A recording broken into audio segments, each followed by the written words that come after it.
Well, this was unexpected. It did say possibly snow today, but like just a little bit in the afternoon and it would be rainy all day. So, you know, you expect a bit of sleet or something. I did not expect to wake up to this. It's amazing. Can't believe it. And it's here. We're on the Welsh border in St Briavels, and I picked the girls this morning, and it's not. Oh, here are the sheep.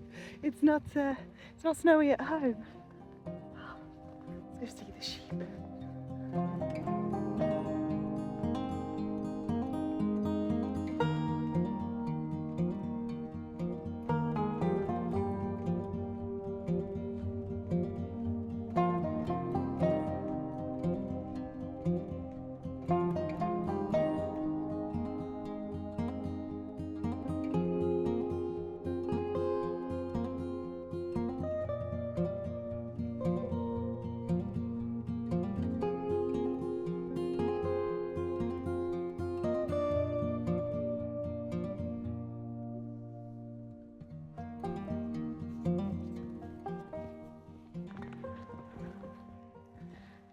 The sheepies aren't following. So this is it's an old sheep farm, but when the mother and daughter took it over, they couldn't bear to do the sheep farming anymore, and they're vegan, and so these are the last of the flock, and they're just living out their lives here, little pet sheep. That's why they're so friendly. So I love it. This is our third time coming here. It's a lovely, lovely little bit of the country, lovely Airbnb. But better get back to the cottage. Basically looked out the window, saw it was snowing and ran out, sticking a bobble hat. It's like the kid out of the snowman. And so get back and make some breakfast and then see what the day brings, because Liam had planned a 12-mile hike today, and weather does not stop Liam. No way. Be dressed for it. That is his motto. So I guess we'll be doing a big walk. If it lasts, it might rain and wash it all away.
I'm back. Welcome. We're in the greenhouse. It is 24 degrees in the greenhouse right now, so quite a difference from that cold and snowy holiday at the weekend. That was our first hike, the Saturday hike, and yes, I did bring back another stick. So a stick with a scarlet elf cup on, rather shriveled now, but that's going into the pile of hazel branches that I put together last week to try and get scarlet elf cups to colonize in my garden. So I didn't take an awful lot of footage during that first hike because the conditions were treacherous, very treacherous. There was a lot of slipping and sliding. We came back very muddy, quite bruised. My back was killing. Yeah, we did have a good laugh, but there was at least one point where I said to Liam, I am not enjoying this walk. So yeah, I don't think we quite adjusted for the conditions. That was my argument. Anyway, we had a much nicer walk on the Sunday, and I'll share that in a few moments. But first of all, I've been, of course, doing the thing that you do when you come home from holiday, which is checking on all my plants. And oh, hello. Somebody missed her mum. Did you miss your mum? No. You have a great time at Grandma's. Great time. You would have loved those sheep though, Dory. So yeah, I went round and checked all my plants when I got back. I was very pleased to see, I mean, in part, I was gone 3 days. I think my expectations were perhaps a little bit high. I suddenly think everything is going to be grown. Oh, sorry, Dory. That's my twig, not yours. Everything is going to be grown when you get back. But I did have the start of a few strawflowers, so that was exciting. And also one of the long purple aubergines had come up, so that was good. And everything else that was in the flimsy in the window inside was fine. The chillies are looking really good. Out here in the greenhouse, well, just outside the greenhouse, the peas are all looking really good there. They don't seem to be attracting mice. The ranunculus are also coming up in there, which is exciting. In here, well, a few disasters in here. The mouse, well, it's still in the peas, still getting into the pea guttering, but it also had a little go at my broad beans, those new broad beans that I put in last week in the toilet rolls. So I had to replace a few of the beans that had been pinched by the mouse. There wasn't just mouse damage, there was also lettuce damage. You having a look at the lettuce, Dory? Rocket is all fine, but a slug came along and took out most of the lettuces. However, they do seem to be growing back, so that's quite good. But what I do want to do is sow some more lettuce today. I have also nipped to the plot in part because the church rang and they'd done their first mow of the season. You can tell the season is getting started now. The mowing has started. So I collected the grass clippings and I dropped them off at the plot and I spread those out on one of the beds. But I did bring a few grass clippings home to put in the hotbed and it seems to have done the trick. So the hotbed has been around 10 degrees, but just a couple of days after I put the grass clippings in, it had gone up to almost 20. So that's promising, and I might actually put some of these sowings that I'm going to do now onto that hotbed. We'll see. So what I thought we would sow this afternoon is some replacement lettuce, although I am hopeful that these are regrowing. So I've got Marvel of Four Seasons, which I think, yeah, was the one I did before. And but then I've also got Winter Imperial. It seems odd to grow things with winter in the title right now as we're moving into spring, but it does say sow seeds February to September.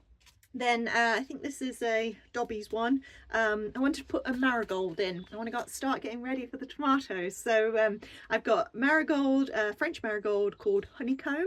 Can't see a picture there. What you can see a picture of this one, this is Candy Tuft called Snowflake. What's the other? Oh, Iberis, that's it. Iberis.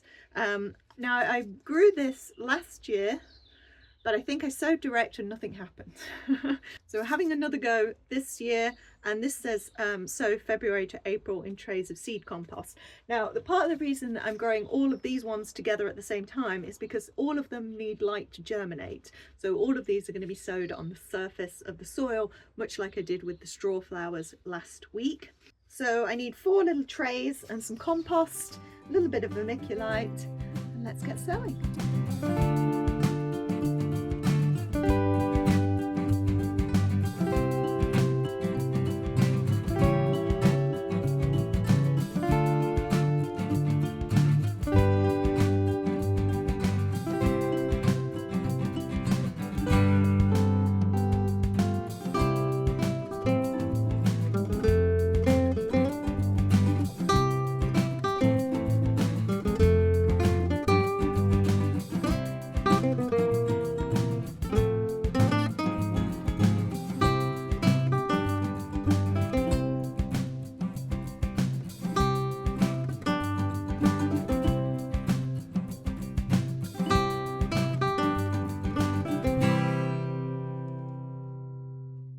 Now my next job is a slight odd one. It is dahlia time again. That's not odd, especially if you are taking cuttings from your dahlias rather than just growing them from the tuber.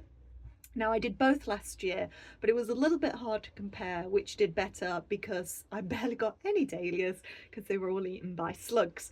I haven't actually got as many dahlias to pot out as well this year because I left a lot in the beds, in part because the slugs ate them and then I didn't know where they were anymore.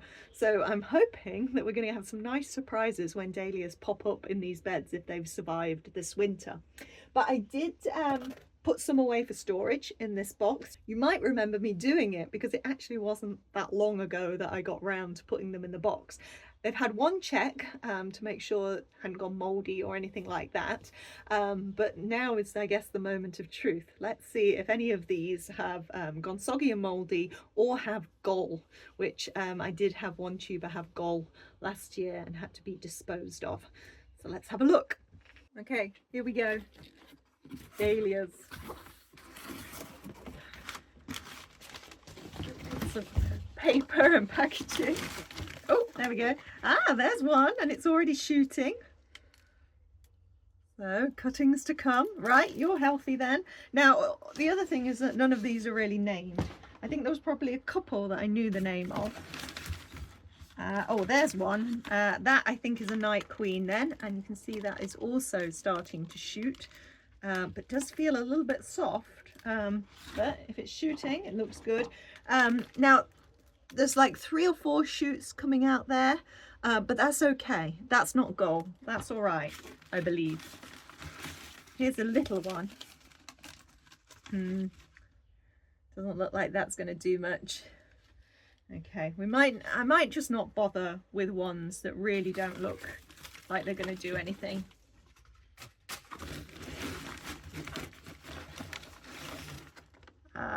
Okay, the tiny little shoot there, so that one's going to be okay. Not going to bother with that.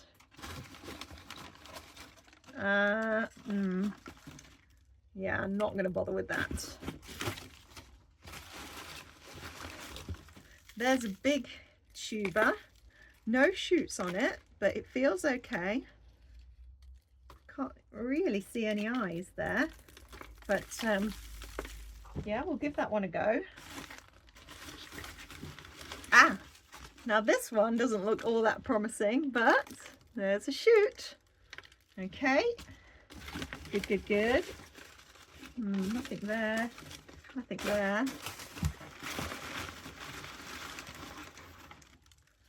Shoot. Ah, this one is the France Kafka. And we have shoots, so that's 2 that we know the name of, and then that's the last one, and that has got life. It's got life.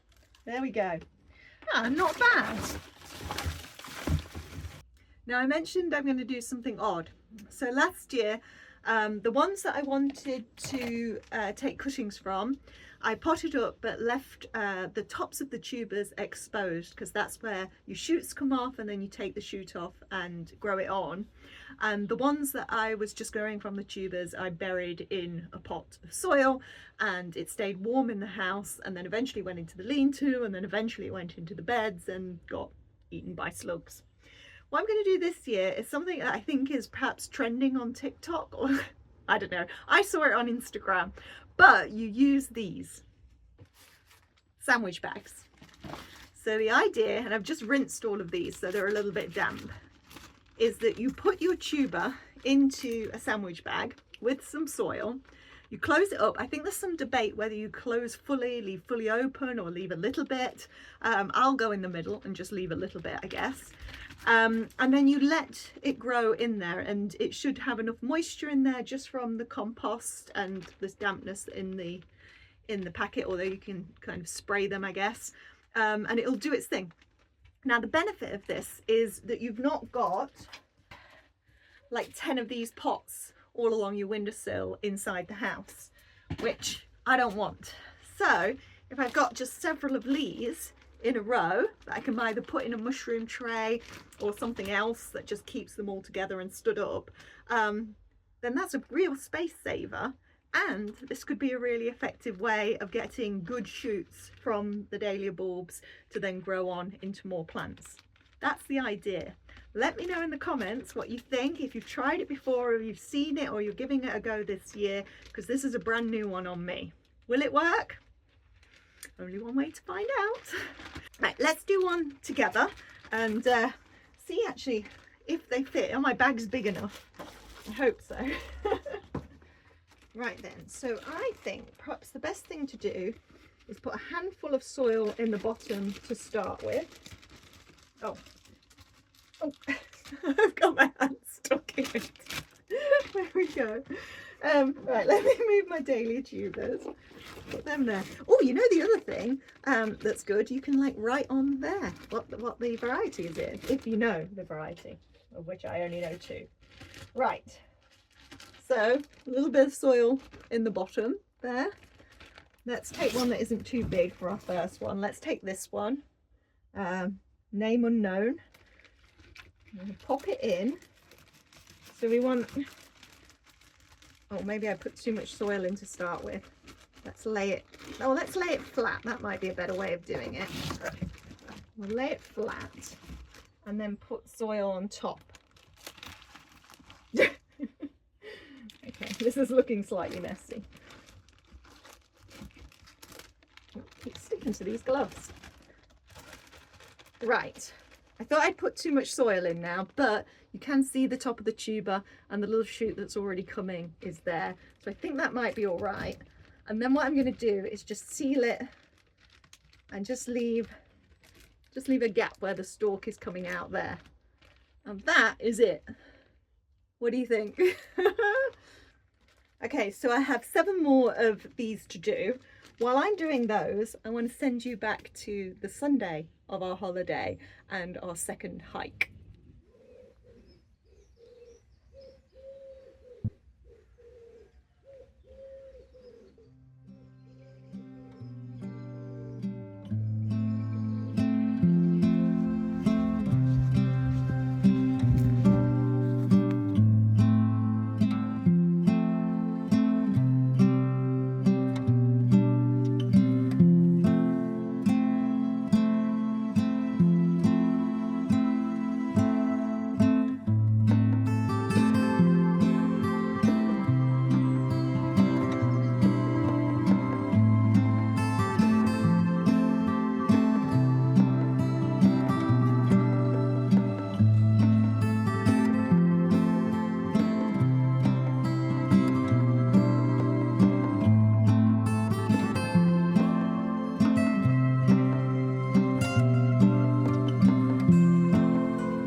That second hike was definitely more enjoyable and pretty magical at the end, feeding the sheep there. Love those sheep. Anyway, I've done all the dahlias, so there's all 8 in their little bags. They're a bit drippy at the moment. I gave them a rinse because it got a bit muddy, but yeah, each one is its own little bag. I've got the tops of the tubers showing. you can see the shoots that are already there. One of the benefits of this as well as being able to label, oh, actually that didn't go very well. I was going to say label the bags, but is also that you'll get to see the roots developing in the bag. So that's quite exciting. If this works, I think that is a game changer. Right, the final thing I want to sow this week is Cape gooseberries, or physalis, or ground cherries, or poha, so many names. But I haven't had much luck with these. Yes, I recently took the ones that I was trying to overwinter out of the greenhouse because they did not overwinter. And every year I get a nice little plant, but it never quite gets to producing the actual fruits. So I'm giving it another go this year, and this might be my last go because I have 6 seeds left. Do I do half and save half for when inevitably this goes wrong? I don't know. I think maybe I'm just going to go for it. I'm going to sow all 6 seeds. Well, actually I've got 7. Extra chance. I'm going to sow all 7 seeds. Now this is another one that you don't cover, so they need light to germinate. I'm saying that. Is that true? Well, it doesn't say it on the packet, but it is true. I just looked it up. There you go.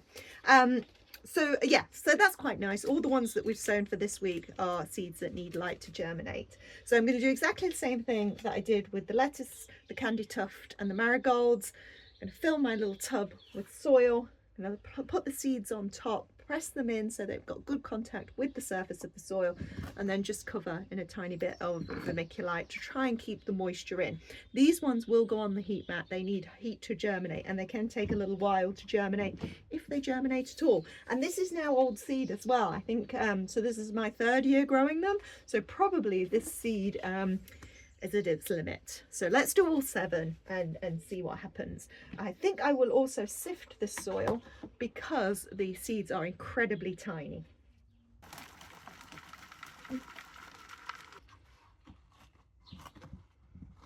So this one's for you, Claire, that the veg plot thickens. Do our Cape gooseberry sow along. If I can even get the seeds out of the packet. Let's do those ones first. They are so incredibly tiny. That's probably not focusing, but yeah, smaller than tomato seeds. So there's one. I'm really spreading these out as well. I don't know why. I could have put something else in here, I guess. Let's make it special. Oh dear, where did that seed go? Oh, there it is. I got it. Right, last one, last chance. Come on, little seed, out you come. There you are. Oh.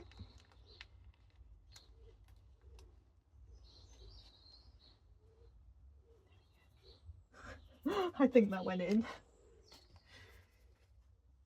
I'm a little bit loath to press them in with this because I think it might take them, but I'm going for it. Yeah, I can't see any seed on the bottom. Right, and then our little sprinkling of vermiculite. Come on, little physalis, you can do it. Let's have 2024 be the year that I finally crack this. Okay, I'm just going to water them in. This water's warm from the greenhouse, and I've also been using rainwater for a lot of my seedlings, and I'm not sure if that's a good thing to have been doing. So this is actually tap water, because I think rainwater can sometimes introduce nasties that you don't want, that might harm your seedlings. Okay, there we go. Will this year be the year? Now, some of you might be thinking, Kerry, it's been a long time since we saw you at a garden centre. And you would be right. I've been being really good. In part because my very generous cousin, the enabler, who's usually the one who gets me to the garden centre, she's been buying me stuff. So, in fact, I'm pretty sure she got these for free. I love it when you go to garden centres and there's free stuff, like those heathers I got, and that have been brilliant. Hers all died though. Anyway, she gave me these, and I also bought one of these back when Dory was getting groomed, and I haven't done anything with them yet. So I think what I'm going to do is find a big pot, fill it with some compost, and just stick these in and just have a primula display. Saw so many beautiful ones while we were on holiday, wild ones, wild primula in the woods, and it's really made me hanker after a display. So I'm going to pop these up and put them near the house, so when I look out from the kitchen window I can see them. So as I go to do that, I'll say thank you for watching, and I'll catch you next week.